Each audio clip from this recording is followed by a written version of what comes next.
Hello viewers, मैं रवि आप सभी का स्वागत करता हूं बजट गार्डनिंग चैनल पे। और आज हम बात करने वाले हैं पाइन प्लांट की। जैसा कि आप देख रहे हैं मेरे पास 2 पाइन प्लांट है। एक ये पाइन प्लांट मैंने करीब 2 साल पहले परचेज किया था और लास्ट नवंबर में मैंने इसकी हैवी प्रूनिंग कर दी थी, क्योंकि इसकी जो पहले ब्रांचेस थी वो शेप में नहीं थी, जैसे तैसे निकले हुए थे। और ये मेरी नई पाइन प्लांट है जिसे मैंने करीब 3-4 महीने पहले परचेज किया था। जब मैंने फर्स्ट टाइम इस चैनल पे परचेज वीडियो डाला था, उस टाइम मैंने इस प्लांट को उस वीडियो में रखा हुआ था, दिखाया था, मैंने उसके बारे में बताया था।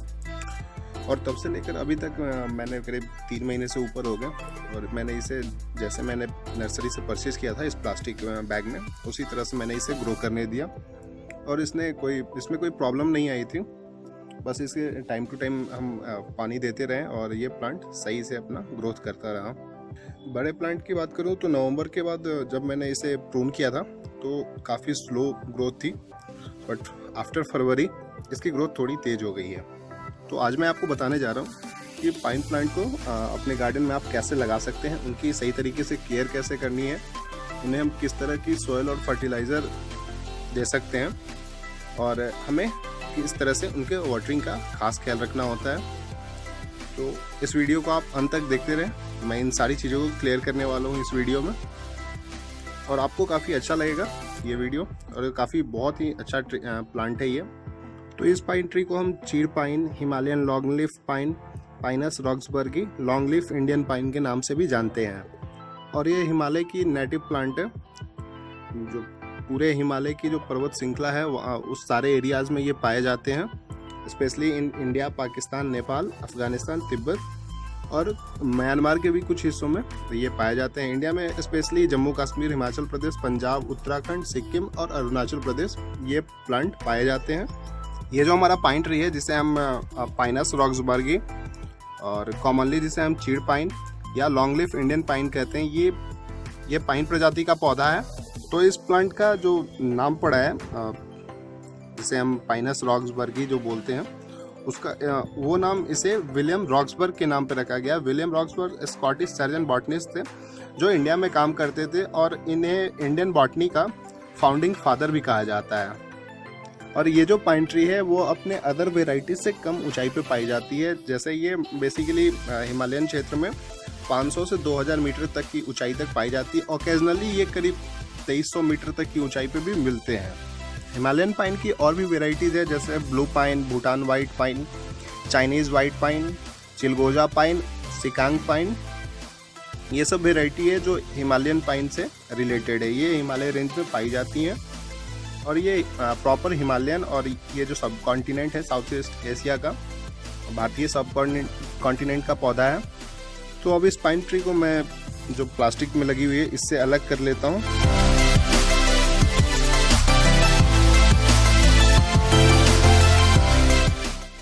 जैसा कि आप देख सकते हैं नर्सरी वालों ने जिस मिट्टी में इसे लगा रखा है वो काफ़ी बारीक है और इसमें काफ़ी सारी मात्रा में रेत है। तो इस प्लांट को वेल ड्रेनेज सॉइल पसंद है। अभी जून का महीना शुरू हो गया है और मैं नहीं चाहता कि इनकी रूट बॉल को मैं डैमेज करूं और किसी तरह से ये डैमेज हो जाए। इनकी रूट बॉन्डिंग शुरू हो चुकी थी, मैंने काफ़ी टाइम से इसी पॉली बैग में छोड़े रखा था। थोड़ी बहुत जो रूट्स हैं जो डेड होने पर आ चुकी हैं और काफ़ी सारी हैं, इन्हें मैं रिमूव कर देता हूँ इजीली। सिर्फ मैं फीडर रूट को डैमेज नहीं करूँगा, ये खड़े हो गए हैं यानी ये टैप रूट बनते जा रहे हैं। तो आप अगर इन्हें हटाते हैं तो कोई प्रॉब्लम नहीं है, काफ़ी अच्छी ट्रंक है इसकी। अभी तो ये आपको थोड़ी सी वाइट सी दिख रही है, बट जब ये पूरी मैच्योर हो जाती है प्लांट और बड़ा हो जाता है तो ये रेड ब्राउन टाइप की इनकी बाल्क होती है और उसमें दरार जैसे होते हैं, क्रैक्स जैसे। आप उसके जो बार्क देखेंगे, छाल जो होती है ट्री की, वो देखेंगे तो उसमें क्रैक्स होते हैं। जैसे शीशम का पौधा होता है यहाँ लोकल इंडिया में, तो उन पे आप देखेंगे तो थोड़ी थोड़ी क्रैक जैसे बने होते हैं, वो इसमें भी बनते हैं। और इनकी लीव्स की बात करें तो ये नीडल्स की तरह होती हैं। और अभी ये प्लांट छोटा है तो ये नीडल्स का जो लीफ है वो काफ़ी बड़ी नहीं है, बट जब प्लांट मैच्योर हो जाता है, बड़ा हो जाता है, तो इनकी लीफ 20 सेंटीमीटर से लेकर 35 सेंटीमीटर तक लंबी हो जाती है। तो मैंने इस प्लांट के लिए एक सॉइल मिक्स तैयार कर रखा है बेसिकली ये काफ़ी अच्छी सॉइल मिक्स है। इसमें आप कह सकते हैं कि बहुत ही ज़्यादा मात्रा में मैंने इसमें रेत और थोड़े बहुत कंकड़ मिला रखे हैं ताकि इनकी ड्रेनेज जो है वो काफ़ी स्मूथ हो और हमारे प्लांट को उतना ही पानी मिले जितना उसे रिक्वायर्ड हो, और बाकी का पानी धीरे धीरे नीचे बॉटम होल से निकल जाए। तो मैंने इस पॉट को तैयार कर लिया था पहले ही। तो सबसे पहले मैंने क्या किया था कि इसका जो बॉटम होल है इस पॉट का, उसे मैंने टूटे हुए गमलों के टुकड़े से भर दिया, फिर थोड़ी सी सॉइल की ब्रीडिंग की और उसे हल्के हाथों से दबा दिया था मैंने। उसके बाद जो मैंने जो सॉइल मिक्स तैयार कर रखा था, इसमें बेसिकली है क्या, इसमें मिट्टी है थोड़ी सी। ये जो हमारी सॉइल मिक्स है इसमें मिट्टी है, कोकोपीट है, वर्मी कंपोस्ट है और रेत है, और थोड़े बड़े दाने वाले कंकड़ जो होते हैं, ग्रेवल्स, वो भी मैंने इसमें मिला रखे हैं ताकि जो इसकी ड्रेनेज सिस्टम हो वो काफ़ी स्मूथ हो और अच्छे से ये वाटर को ड्रेन कर सके। क्योंकि पाइन ट्री है और इसे ज़्यादा सॉइल नहीं चाहिए होता है, क्योंकि ये बेसिकली पहाड़ों पे उगती है प्लांट जहाँ सॉइल कम होता है और ज़्यादा रेतीले और कंकड़ पत्थर टाइप मिट्टी होती है, उन्हीं में ये ग्रो कर लेते हैं। तो इसी को ध्यान में रखते हुए मैंने इस तरह का सॉइल मिक्स तैयार कर रखा है। और एक और बात है, पहाड़ों पे इनकी हाइट काफ़ी ज़्यादा हो जाती है, बट मैंने देखा है यहाँ जो लोकल नर्सरी, जिस नर्सरी में मैंने परचेज किया था, उन्होंने एक ग्राउंड में लगा रखा था और उनका पौधा करीब 10 साल से ज़्यादा पुराना था।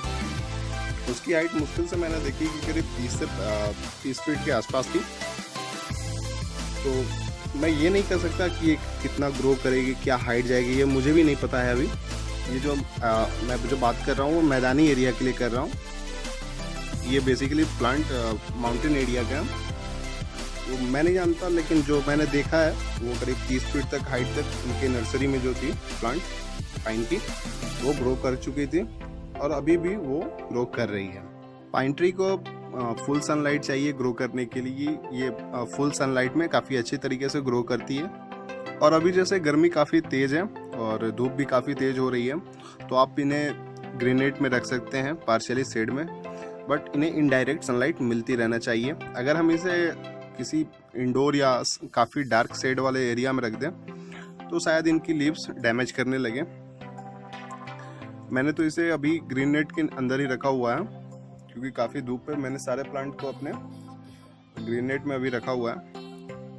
जब फिर से बरसात के सीज़न शुरू हो जाएंगे तो मैं धीरे धीरे उन्हें बाहर फुल सनलाइट में रखना चालू करूँगा। बट अभी के लिए जिस तरह की गर्मी है तो मैंने सभी को ग्रीन नेट के, हाँ कुछ पौधे हैं जिन्हें फुली सनलाइट गर्म मौसम में भी पसंद है, तो उन्हें मैंने बाहर किया हुआ है। उन्हें ज़्यादा फर्क नहीं पड़ता, कितना भी धूप हो और कितनी भी तेज़ गर्मी हो, वो फुल सनलाइट में ही रहना पसंद करते हैं। तो जिस नर्सरी से मैंने परचेज किया था उन्होंने बताया था कि इसमें छोटे से फूल भी आते हैं। तो अभी तक मैंने तो देखा नहीं है कभी इस पर फूल आते हुए।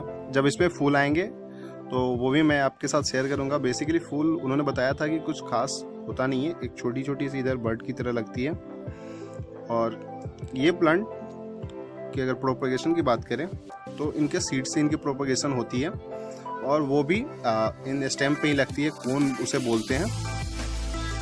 वो पूरी तरह से मैच्योर होने में कोन को करीब 2 साल का वक्त लगता है। उसके बाद उसके अंदर से, कोन के अंदर से छोटे छोटे सीड निकलते हैं जिनमें आप कह सकते हैं विंग्स लगे होते हैं। और वो एक नेचुरल तरीका है जो हवा के थ्रू वो प्लांट से जो कोन होते हैं उनसे सीड्स निकलकर दूर तक चले जाते हैं, और जहाँ भी वो गिरते हैं वो अपनी ग्रोथ स्टार्ट कर देते हैं। तो इस प्लांट की सीड वो कोन में ही बनते हैं, उसके अंदर ही होती है, और वो मैच्योर होकर एक कोन अगर अभी इसमें लगता है तो वो 2 साल बाद तैयार होगा, और उसके बाद हम उसके सीड से नए प्लांट्स ग्रो कर सकते हैं। तो चलिए अब हम इस प्लांट को शिफ्ट करते हैं इस पॉट में।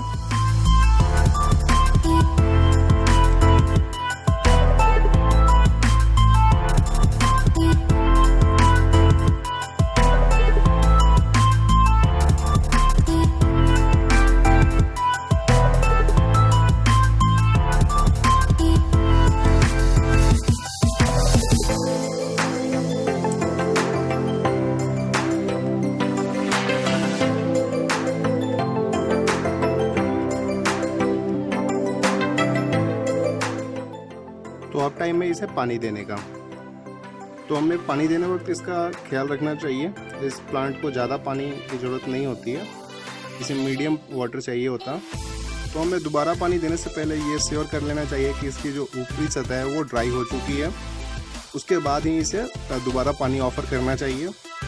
अगर ज़्यादा पानी हम अगर इसे देते हैं इस प्लांट को, तो वो इसके रूट्स को डैमेज कर सकता है और प्लांट हमारा मर सकता है।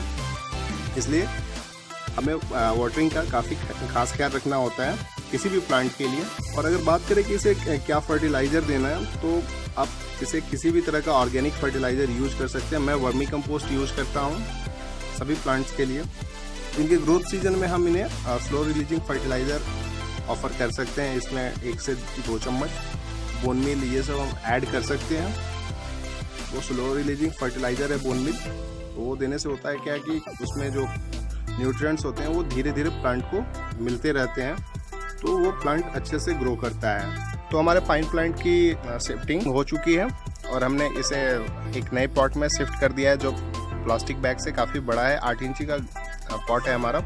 और अब इसमें ये कुछ टाइम के लिए, करीब 6 महीने साल भर के लिए अच्छे से इस पॉट में ग्रो करेगा। और उसके बाद हम फिर नेक्स्ट ईयर इसकी रिपोर्टिंग कर देंगे। आई होप आपको अच्छी तरीके से समझ में आ गई होगी कि कैसे हमें पाइन प्लांट की केयर करना है, उन्हें कैसे हमें ग्रो करना है। अगर आपको ये वीडियो अच्छी लगी है तो please like, comment and share करना ना भूलें। Thank you for watching this video.